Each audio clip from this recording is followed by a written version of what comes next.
Hello, how are you doing? I hope you're doing great. Welcome again to this video and to the Verified So channel.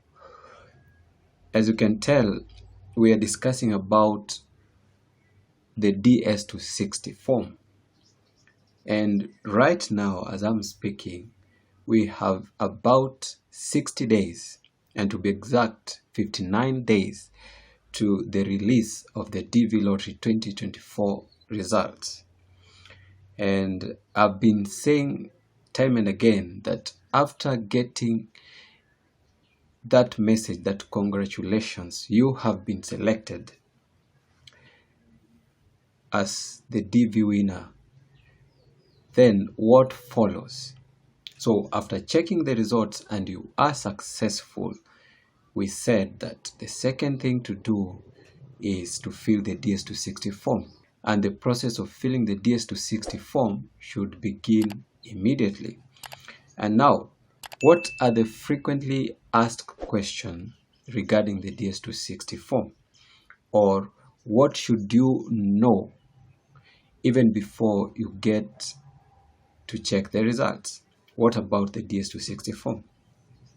And again, there are coming videos that we shall go step by step and covering every bit of the form DS260 and how to fill it correctly in these upcoming videos.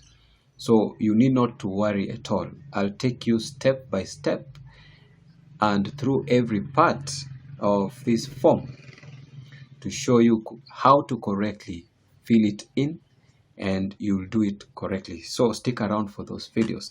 But today, let's just take some few things that we should know about the DS260 form. And with me is this page from the legal website, the travel.state.gov, as you can see here. And we see the frequently asked questions on the DS260. These are just but some few. And if you have more questions, don't hesitate to ask them down below on the comment sections. So the first question is, what do I need to complete and submit the form online? So what do you need? And our interest is on the diversity visa. So you can read the above one, but our interest is on this. That you need, of course, to have the internet access, and then you need to have your case number with you, and then the principal applicant's date of birth. So you need this information to access the page. So when logging in to get access to the DS260 form, you will need your case number and your date of birth as the principal applicant. So these are the two things that you'll need. And also remember, there is some point where you are supposed to have your confirmation number, the DV lottery confirmation number. So this is the first question. The second question goes, where can I find the DS260 form? So this DS260 form, once you get selected, you can get it from this site here, the Consular Electronic Application Center, normally called the SIAC website. And then you go to the immigrationvisas.gov and click on the Submit Visa Application and Civil Document. And that is the link here. And if you need to go through the preview sample, you click this PDF and download it. It will give you details on how to go about the DS260 form. So this is the link where you get your DS260 form, and not any other link. Avoid scammers. The next question is, can I answer in my native language? And that is a no. You are not supposed to fill the DS260 form in the native language of your country. You only fill the DS260 form in the English language. Only English and English characters are needed in the DS260 form.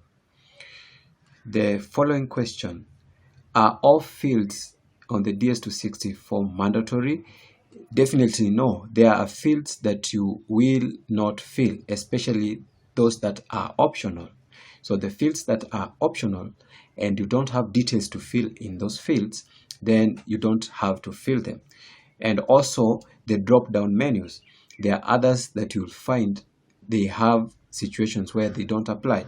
You don't have to fill everything, but all the required areas, the marked required areas, you have to fill them. And it will not accept during submitting if you have not filled the required fields.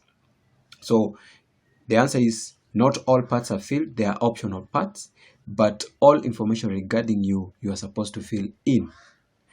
And more so, the areas that are marked as required, you have to fill them in. And then the next question, what happens if I need to stay away in the middle of the data entry? So when you're filling the DS260 form, I earlier told you, and this is a good advice, that you are not supposed to fill it all in one sitting unless you have all the details with you and you have all the time and you are sober. You can fill it bit by bit and slowly for you to do it correctly. So you don't have, it's not a must that you do it in one sitting. So what happens is you fill the bit that you're comfortable at that moment with, and then save. Click on the save button to save the currently inputted data, because if you don't click save, then you log out, then you lose the data. But what you do, I said, you click save and then you can log out comfortably and log in later and continue filling in the other information. So if you can't fill it in one sitting, then you need to click save of whichever details you've added. Don't forget to click save, and then after clicking save, you can log out and then come back later, and the data that you had inputted will not have been lost. Then you'll continue on and fill it in.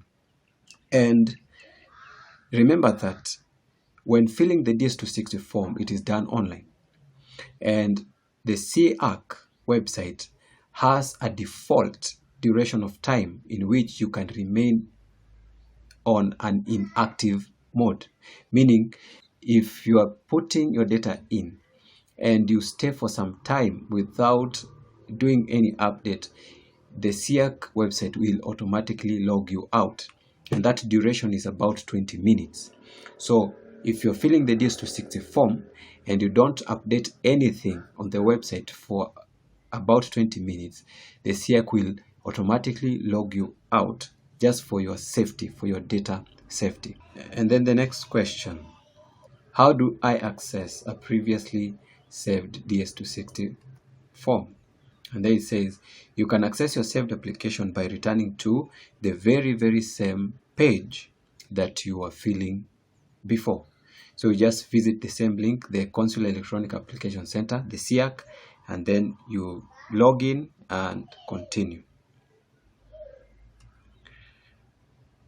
And then, do I bring my DS260 application with me to the interview? Of course, the answer is no. You don't print the DS260 form and present it during the interview. No. What you're supposed to do is, after you've completed filling the DS260 form, the final page is called the confirmation page, the page that says you have successfully filled the DS260 form and submitted it. That page, and it normally has a barcode down below there. That confirmation page, you are supposed to print it out because it is important. You will need it in the processes later. You will need it during the medical examination. You will be requested it during the interview. So that is the page that you're supposed to print and not the form DS260. So at no point are you supposed to download a PDF of the DS260 form, where to fill it, or by hand, or electronically fill it and submit it to the embassy. No, there is no such a thing. You do it online, and the final page, the confirmation page, you print it out and present it during the interview. So those are some of the frequently asked questions as presented by the website, but there are many more that you may have.